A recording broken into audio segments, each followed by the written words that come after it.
খুশি।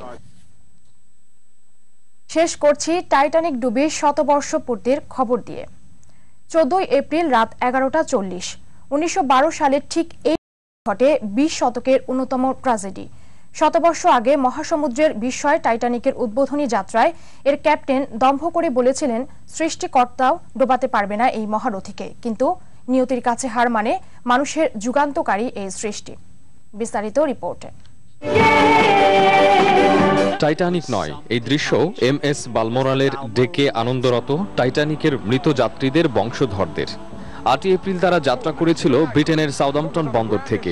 রোববার মধ্যরাতে জাহাজটি পৌঁছবে আটলান্টিকের সেই স্থানে যেখানে শতবর্ষ আগে ডুবেছিল মর্ত্যের সুন্দরতম ভাসমান প্রাসাদ।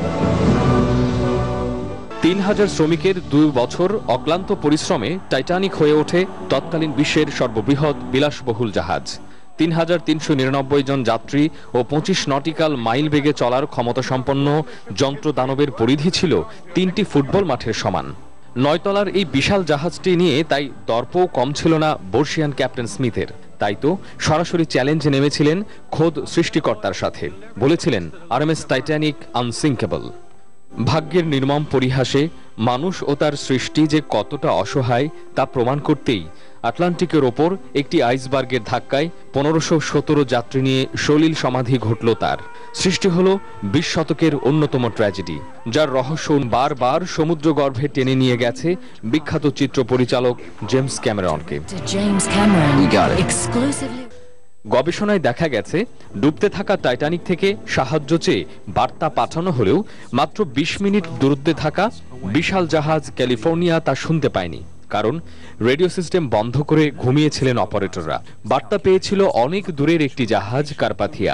খবর পেয়েই ছুটতে থাকে সে, কিন্তু টাইটানিক যে অনেক দূরের পথ।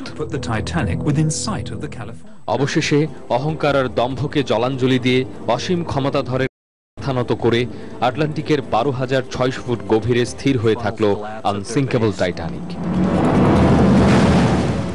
মোহাম্মদ তৌহিদ, দিগন্ত ইন্টারন্যাশনাল ডেস্ক। শেষ করছি সংবাদ। যাওয়ার আগে ফ্রেশ সিমেন্ট